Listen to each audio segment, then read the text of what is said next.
Avant l'enlèvement de l'Église, mes frères, la vraie parole sera rare. Écouter une prédication de A à Z qui est dans la saine doctrine va devenir très rare. Parce que les hommes vont refuser d'écouter la vérité. Ils vont persécuter tous les prédicateurs de la vérité. Et je peux vous dire, je n'ai jamais été insulté de cette manière de toute ma vie. Et toutes les insultes que j'ai, c'est parce que je dis seulement aux gens la vérité. Ils aiment quand tu leur parles du mariage. Ils aiment quand tu leur parles de bénédiction. Mais quand tu touches à ce qui est essentiel, qui doit les amener à la repentance, à revoir leur vie, les hommes de ce siècle ne veulent plus. Ils choisissent même les églises en fonction de cela. Je ne prie pas dans cette église-là, ce pasteur est dur. Je ne prie pas dans cette église-là, ce pasteur-là veut changer les gens. Je préfère prier dans telle église, ce pasteur nous motive. La parole va être rare. Rare même pour les enfants de Dieu.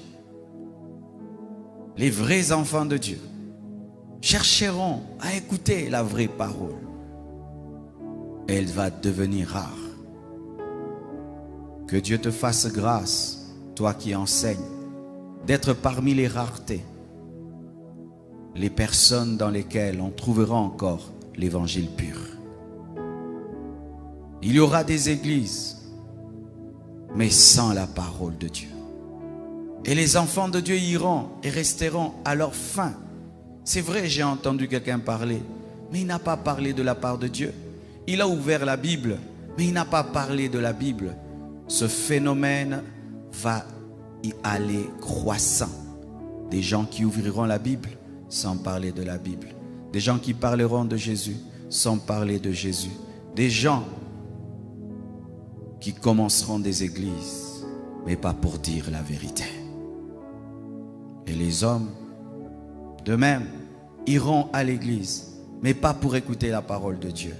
Ils iront par religion, par habitude, mais pas pour écouter la parole de Dieu.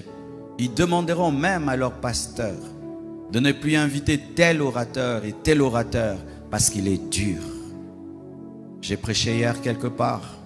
Je parlais de la sanctification. Au départ de mon message, l'église était tétanisée, paralysée. J'avais l'impression d'être un monstre ou un extraterrestre en train de dire des choses. Pourquoi? Parce que il y a une carence de la vérité, carence de la parole. Mais lorsque l'église sera enlevée, ce sera pire, mes frères. Après l'enlèvement de l'église, les gens chercheront la parole. Les vrais prédicateurs seront enlevés. Les faux prédicateurs resteront. Et la parole sera encore très très rare. Nous avons la grâce, frères, jour après jour, d'écouter la parole. Mais sachez qu'une fois l'enlèvement a lieu, ce sera difficile. Même toutes ces applications qui ont des enseignements et des prédications vont supprimer les messages. D'ici là, mes frères, nous n'aurons pas cette liberté de prêcher sur YouTube, de prêcher sur Facebook, de prêcher sur Twitter, sur Instagram. Non. Ces applications et ces réseaux n'ont pas été créés pour l'évangélisation. Ils ont été créés pour que le monde soit un, pour accueillir l'Antichrist. C'est pourquoi, remarquez, tu prêches contre l'homosexualité, on supprime ton post et on t'avertit. Une fois, j'ai posté sur Facebook, des hommes étaient en train d'adorer une vache. Et j'ai écrit, mon peuple périt, faute de connaissance. Facebook m'a écrit, ils ont bloqué cette vidéo. Tu peux faire rire les gens, blaguer, ça passe. Mais quand tu commences à dire la vérité, c'est de l'intolérance. Ils appellent ça l'intolérance. C'est-à-dire que l'Église doit tolérer le péché. Nous devons tolérer l'idolâtrie. Nous devons tolérer l'ignorance. Nous devons être une Église qui ne dérange pas. C'est ça le travail qui se passe dans le monde de ténèbres. Que les gens viennent à l'Église mais qu'ils ne soient pas dérangés. que l'on prêche, mais qu'on ne dérange pas, alors que la vérité dérange toujours. Je vous ai présenté cette parole afin de vous révéler une chose, que la faim et la soif de Dieu existent. Mais pour Amos, c'était une malédiction.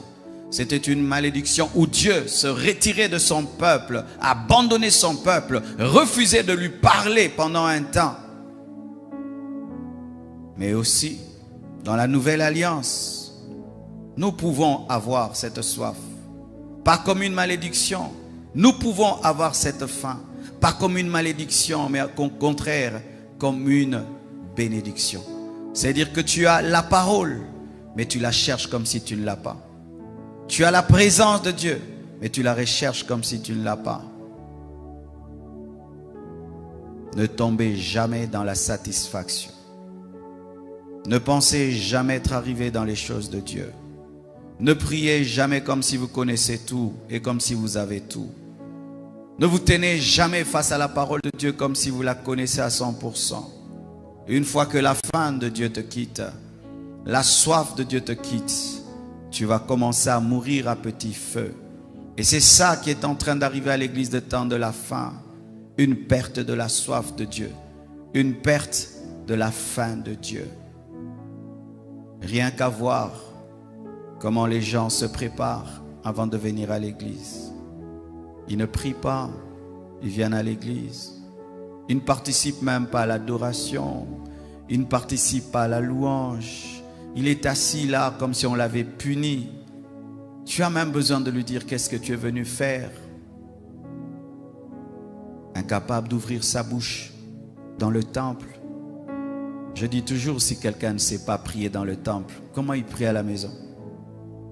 Parce qu'ici, même les faibles deviennent forts. Même ceux qui n'ont pas la vie de prière arrivent à prier.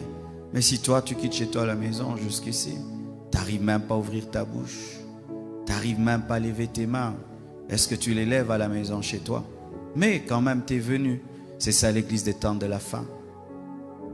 Des hommes qui s'approchent de Dieu, mais sans l'aimer. C'est comme ces mariages-là qui ont duré. Ils sont là seulement pour la forme. Il n'y a plus d'amour, il n'y a rien. Mais ils sont là pour les enfants. Et certains chrétiens sont chrétiens parce que s'il arrête d'être chrétien, on va se moquer de lui. S'il arrête d'être chrétien, ce serait un scandale. S'il ne va pas à l'église, mais il ira où? Une telle vie chrétienne est fade. Une telle vie chrétienne n'est pas la vie chrétienne où tu t'approches de Dieu sans passion. Tu viens à l'église sans passion. Tu pries sans passion. Tu adores sans passion. Tu lis ta Bible sans que ton cœur ne brûle. Les disciples sur le chemin d'Emmaüs, lorsqu'ils entendaient Jésus parler, leur cœur brûlait.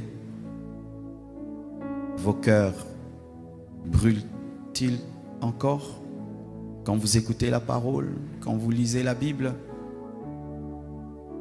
Comment vous sentez-vous quand vous faites un jour sans prier? Comment vous sentez-vous quand vous faites un jour sans lire la Bible? Comment vous sentez-vous? À l'aise? Vous êtes à l'aise de faire un jour sans prier? De faire un jour sans lire la Bible?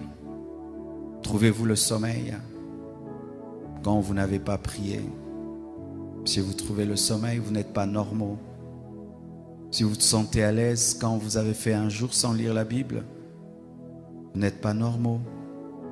Parce que quand vous n'avez pas mangé pendant un jour, vous le manifestez. Mais quand vos esprits n'ont pas mangé, vous ne ressentez rien. C'est déjà un signe d'égarement, d'abandon, de refroidissement, de tiédeur, de perte de la faim de Dieu et de sa soif. Et Dieu veut te restaurer. Et Dieu va te restaurer.